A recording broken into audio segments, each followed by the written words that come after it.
Arestado isang suspect sa pambubudol sa mga empleyado ng maraming kainan at convenience store sa Metro Manila. Umamin naman ng suspect sa krimen. May unang balita si James Agustin.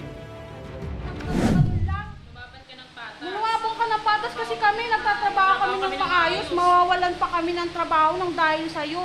May anak ako, pinapagatas ko, nagbabayad. Galit na kinumpronta sa Eastwood Police Station ng ilang empleyado ng mga business establishment ang 33 anyos sa suspect na nambudol umano sa kanila. Inaresto ng pulisya ang suspect matapos mambiktima raw ng empleyado ng isang restaurant sa barangay Bagong Bayan sa Quezon City kagabi. Ang suspect nakasuot pa ng uniforme at nagpapanggap umanong empleyado ng isang convenience store. So ang modus niya is nag-aalok siya sa mga different restaurants, convenience stores, coffee shops na magpabarya. Then pagkatapos niya ito makuha siguro sa karisma niya o sa pambobola niya, binibigay naman sa kanya, hinanlaut yung pera sa kanya. Then upon mabigay sa kanya yung pera, tatangayin niya to. Ililigaw niya, kung pasamaan man siya, ililigaw niya itong kasama. Nabawi mula sa suspect ang tinangay na 2,500 pesos na cash at uniforme na ginagamit umano niya sa modus.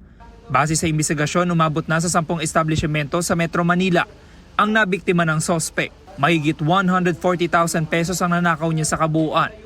Hapon noong July 18 nang mahuli kamang suspect na pumasok sa convenience store na ito sa Leverisa sa Pasay City. Ayon sa sales clerk, kailangan nila ng mga barya kaya siya pumayag sa alok ng suspect. Agad din daw siya nagtiwala dahil nakasuot ito ng kanilang uniforme. Umabot sa 34,000 pesos ang natangay ng suspect. Sabi ko sa kasama ko na makipagpalitan ka ng barya. After mong bilangin yun, tsaka mo ibigay yung bills natin. Ang nangyari po, wala pang 15 minutes, dumating na yung kasama ko. Ang sabi niya, ma'am, saan po ba yung nagtatrabaho yung, kasi hiningi niya agad yung pera sa akin. July 11 naman nang makunan sa CCTV ang suspect sa food court ng isang mall sa Taguig City. 13,000 pesos ang natangay niya noon. Pagkalabas na namin ng mall, sabi niya sa akin na akin na yung bag ko, tsaka yung ipampalit na din. Dito ka lang muna ha, papasok muna ako sa mall kasi nandun yung pera na pampalit. Sabi niya, huwag ka sumunod sa akin, dito ka lang. Positibong kinilala ng mga empleyado ang suspect na nambiktima sa kanila. Ang masaklap, malaki ang nabawas sa kanilang sahod dahil sa nangyaring insidente. Sa amin na nagsuffer kami ng dalawang kasama ko, naka-charge na sa amin. Binabawasan yung sahod namin doon. Kinakaltas. Tsaka muntik na din kami matanggal sa trabaho dahil sa kanya. Base sa record ng pulisya, taong 2015 ang makasuhan ng suspect sa Valenzuela City at Quezon City dahil sa kaparehong modus. Noong 2017 ay nakulong na rin siya sa Leyte sa kasong pagnanakaw. Aminado ang suspect sa mga nagawang krimen. Yung iba po nga na-victim ako po, umihingi po ako ng patawad sa inyong lahat. Nagawa ko lang din yun dahil sa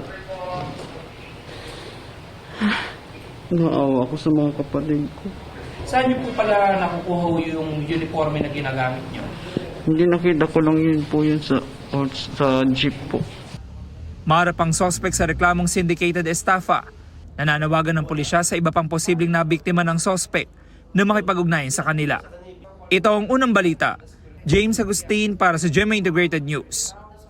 Igan, mauna ka sa mga balita, mag-subscribe na sa GMA Integrated News sa YouTube para sa iba't ibang ulat sa ating bansa.